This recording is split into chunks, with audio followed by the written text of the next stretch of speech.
हमारे समय पे तख्ती हुआ करती, तख्ती, जो तवा होता था उसकी कालिच होती, उस पर पोतते थे और खड़िया हुआ करती थी, कलम से लिखा करते थे। अच्छा बताओ, जिस पर कुछ लिखा हुआ है, जिस पर कुछ लिखा हुआ है उस पर कुछ लिखा जा सकता है? लिखा जा सकता है? कोई कुम्हार सूखी मिट्टी का कुछ बना सकता है? बना सकता है? नहीं बना सकता। सबसे पहले क्या करना पड़ेगा कि उस मिट्टी को उससे कूटना पड़ेगा, फिर पानी में गलाना पड़ेगा, फिर उसे दबाया जाएगा, फिर उसको सिस्टम से बनाया जाएगा, फिर चाक पर रखा जाएगा, फिर उसका कुछ बनाया जाएगा। क्या होगा? बनाया जाएगा। तो हम तो कुछ न कुछ बने बैठे हैं। हमने पता नहीं किसी ने परमात्मा कहां मान लिया, किसी ने कितनी दूर मान लिया, किसी ने कितनी दूर मान लिया है। यह कोई विषय नहीं है परमात्मा दूर है, नजदीक है, पास है, क्या है, वो साकार है, निराकार है, मूर्ति में है या नहीं मूर्ति में है, यह भी कोई विषय नहीं है। पर आप अपने आप से एकांत में बैठ करके पूछें कि आप अपने आप से कितनी दूरी बनाए बैठे हैं। आप अपने आप से कितनी दूरी बनाए बैठे हैं। अभी क्या हुआ, एक सज्जन हमारे प्रेमी हैं, कहीं बाहर गए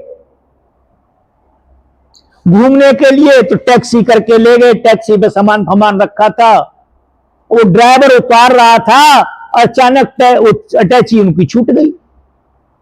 कुछ नुकसान हो गया होगा, उन्हें क्रोध आया, एक थप्पड़ जड़ दिया, उसके लड़ाई हो गई। उन्होंने हमें फोन किया 2-4 दिन बाद, गुरुजी मेरी उंगली परेशानी हो गई। क्या बात हुई? बोले इस तरह से बात थी। मैंने की तो बहुत अच्छी बात हुई। ये तो इतनी अच्छी बात हुई कि आपको हमें पुरस्कार देना चाहिए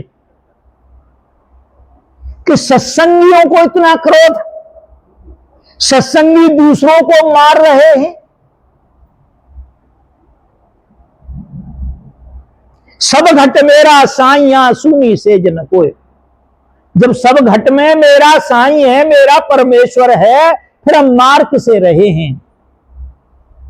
किसे मार रहे हैं? तो हम अपने आप से ये पूछें, परमात्मा कितना दूर है, कितना नजदीक है या नहीं है, ये विषय नहीं है। विषय ये है कि हम अपने आप से ये पूछें, हमारे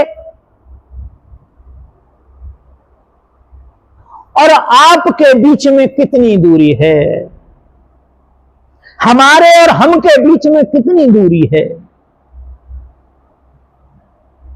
हम सबसे जीत जाते हैं, बेटे से, भाई से, भतीजे से, सबसे जीत जाते हैं। क्या कभी हम मन से भी जीते हैं? एक क्षण के लिए, एक क्षण के लिए। और ये बात ध्यान रखना, दुनिया में कहीं भ्रमण कराना, कितने तीर्थ जाना, व्रत जाना, पूजा करना, प्रार्थना करना, बैठ के साधना करने, उल्टा लटक जाना, आग में जल जाना और नदी में डूब के मर जाना। आप सोचो कि पार हो जाओ तो ये बड़े असंभव सी बात है। मैं अपने ज्ञान के अनुसार कह रहा हूं। इस शरीर को कष्ट देने की जरूरत नहीं है। अष्टावक्र से जनक जी पूछते हैं कि महाराज, ये संत लोग हैं, ये नंगे उघारे घूमते रहते हैं, सर्दी हो गर्मी हो, कोई वस्त्र नहीं पहनते हैं, क्या इन्हें भक्ति का कोई लाभ प्राप्त होता है? तो अष्टावक्र जी कहते हैं हंस करके कि तू बड़ा मूर्ख है, ये गाय भैंसे तो जीवन से नंगी रहती हैं, तो ये तो सब पार हो गई होंगी। नहीं, अगर हमें कष्ट पहुंचाना है, हमें अगर किसी को कृष करना है, किसी को सुधारना है, किसी को दुर्बल करना है, तो इस मन को दुर्बल करना है, अपने आप को सबल करना है। अपने आप का मतलब है आत्मा से। तो सेवा नहीं हो सकती। सेवा केवल वो कर सकता है जो सेवादार होगा, जिसको ये ज्ञान होगा कि सेवा से मुझे कुछ प्राप्त होगा। क्या प्राप्त होगा? संसार में संसार से जाने की जो कुंजी है वो सेवा है। गुरु महाराज ने कहा कि बाहर बैठ करके आने वाले जितने भी प्रेमी हैं, उनके चरणों की सेवा करें, उनके चरणों को धोएं, घृणा ना करें किसी से। जब आप बैठेंगे क्या होगा? किसी के पैर फटे हुए हैं, किसी के पैरों में से बदबू आ रही होगी, आपको सेवा क्या मिली है? क्या करने की? धोने की। और उसके बाद आपके मन में कलेश आ गया तो क्या होगा? ये आप जीवों की बातें नहीं कर रहा हूं मैं, जिसको देव ऋषि नारद कहा गया है। देव ऋषि नारद एक दिन कुबेर की सभा में पहुंच गए। जब कुबेर की सभा में पहुंच गए तो जिस सिंहासन पर बैठे जब चले गए, देव ऋषि नारद अपना काम करके चले गए, तो सिंहासन को हटाकर वहां की मिट्टी खोदी गई, और मिट्टी खोदने के बाद वो फेंक दी और उसके गाय के गोबर से लीपी गई जगह को, और उसके बाद वो सोफा वहां रख दिया। नारद जी कोई बात पूछना भूल गए। उन्होंने देखा तो खिड़की में से उन्होंने देखा कि ये सब क्या हो रहा है। तो उन्होंने अंदर जाकर के बड़े क्रोध में जाकर के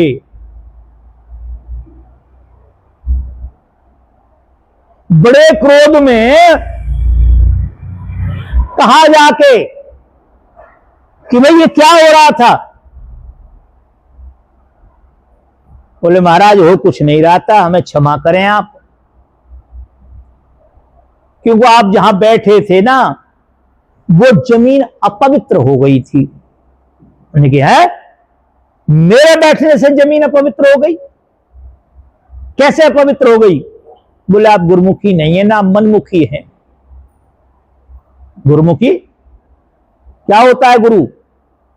और इस संसार में कौन मेरे जैसा मेरे लिए सुयोग्य गुरु है? मैं सारे वेद जानता हूं, उपनिषद जानता हूं, सारे संसार का ज्ञान मुझे है। कौन है मेरे समान का गुरु कोई? उन्होंने कि ये तो हम नहीं जानते, तो आपका बनाया हुआ विधान है। आपका बनाया हुआ विधान, हम तो उसका पालन कर रहे हैं।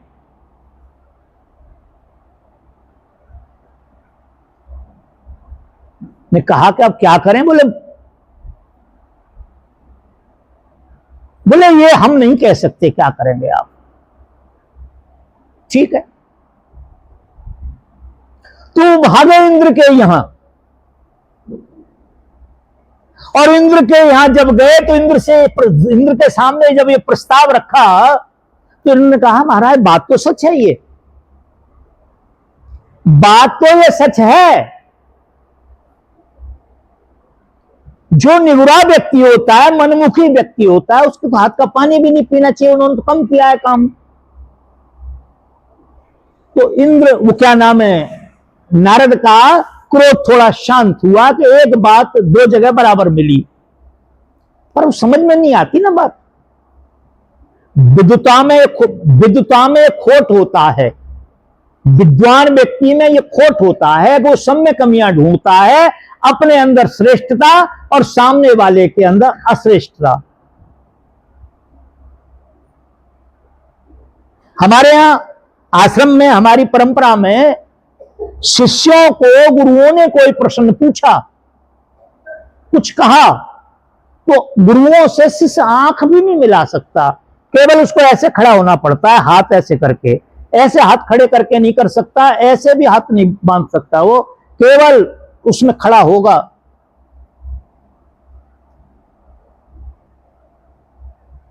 तो नारद को बड़ा आश्चर्य हुआ, वो भागे और विष्णु की अदालत में पहुंच गए और जाकर कहा, भगवान मेरे उसके बहुत बड़ी समस्या हो गई और मैं बड़ी टेंशन में हूं, बताओ मेरे अंदर कहीं से आपको ऐसा लग रहा है कि मेरे अंदर कहीं ज्ञान कम है? बोले नहीं।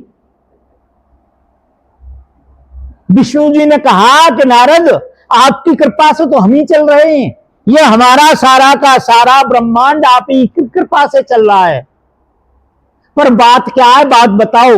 बोले बात क्या है, मैं वहां गया, कुबेर की सभा में गया तो वहां ऐसे मैंने मिला, और जब मैं इंद्र की सभा में आया मैंने उससे पूछना चाहा कि भाई उसने ऐसा ऐसा कहा है, तो उसने भी कहा कि वो सच कह रहा है। अब आप बताएं मुझे, क्या इस संसार में मेरे समान, मेरे लिए कोई सुयोग गुरु है? विष्णु जी ने कहा कोई भी सुयोग गुरु नहीं, आप तो आप हो। ये अहंकारी की पहचान है, ये अहंकारी की पहचान है।